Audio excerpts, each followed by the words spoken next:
Hi hello வணக்கம். இது உங்கள் சிவி ஜோன்ஸ். எல்லாரும் எப்படி இருக்கீங்க? இப்போ பார்த்தீங்கன்னா லைவ்ல வந்து ஒரு சம்பவம் போகுது.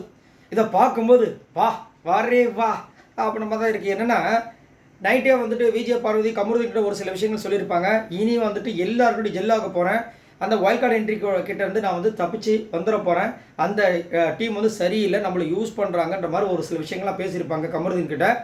அதே மாதிரி அரோராக்கு எடுத்து நீ தான் சொல்லணும், அவன் மேலே அவளுக்கு எம்எல்ஏ இருக்கிற அந்த விஷயங்கள், அந்த விஷயத்தில் நீ தான் வந்து டேக்கிள் பண்ணுன்ற மாதிரிலாம் சொல்லியிருப்பாங்க.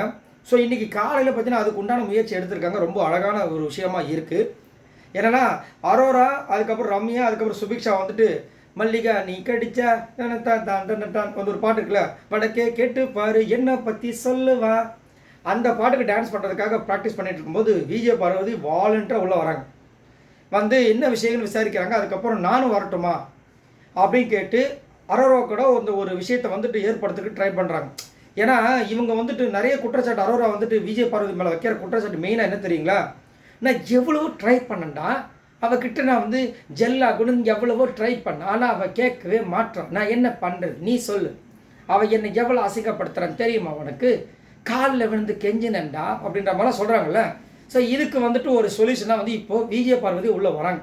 உள்ளே வரும்போதே பார்த்தா அரோரா மூஞ்சி ஜிஜோ இப்போ வரால, இவளை என்ன பண்ணுறது தெரியலையே, எல்லாத்துலேயும் நம்மளோட கிராஸ்லிங்க வரதே அவளுக்கு வேலையாக போச்சு அப்படின்ற மாதிரி வந்து பார்க்குறாங்க. அதுக்கப்புறம் ரம்யா கிட்ட வந்து நானும் அந்த இதில் கலந்துக்கிறேன்றாங்க. அதுக்கப்புறம் ரம்யா அந்த ஸ்டெப்லாம் சொல்லி தராங்க. இவங்களும் வந்து விளையாட ஆரம்பிச்சிட்டாங்க. ஸோ இன்றைக்கி வந்து ஏதோ ஒரு சாங்க்கு வந்து ஒரு பர்ஃபார்மன்ஸ் பண்ண போகிறாங்க பொழுது இவங்க 4 பேரும் செம்மையாக இருக்குல்ல.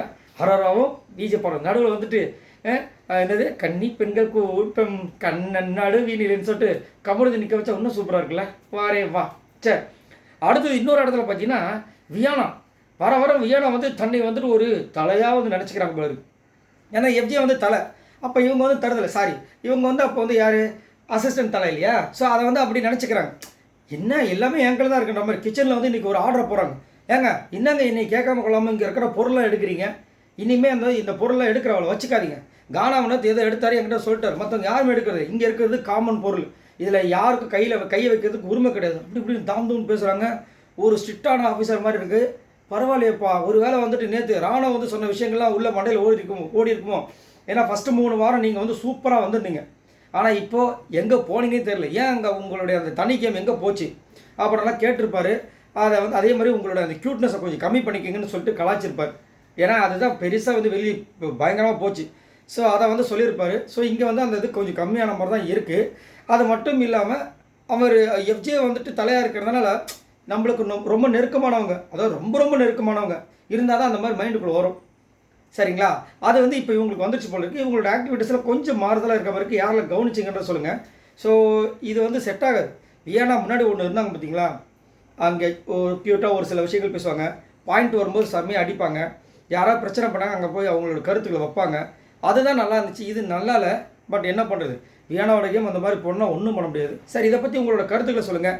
அதே மாதிரி நேற்று நிறைய பேர் வந்துட்டு உங்களுக்கு வந்து நிறைய விஷயங்கள் சொல்லும்போது இவங்களுக்கு தாங்க மறைமுகம் இல்லாமல் வெளிப்பட அடித்தாங்க அப்படின்னா நீங்கள் யாரோட விஷயத்த சொல்லுவீங்க? நான் என்னை கேட்டிங்கன்னா விஜய் பார்வதிக்கு தெளிவாக சொன்னாங்க, சபரிக்கு தெளிவாக சொன்னாங்க, கமருதீனுக்கு தெளிவாக சூப்பராக சொன்னாங்க, சாண்ட்ராக்கு செம்மையாக சொன்னாங்க. வேறு யார்? அதே மாதிரி வினோத் இதை நீங்கள் நோட் பண்ணிக்கலான்னு சொல்லுங்கள். அவங்களுடைய மனைவி ஒரு வாரம் ரொம்ப ஆவலாக எதிர்பார்த்தாரு.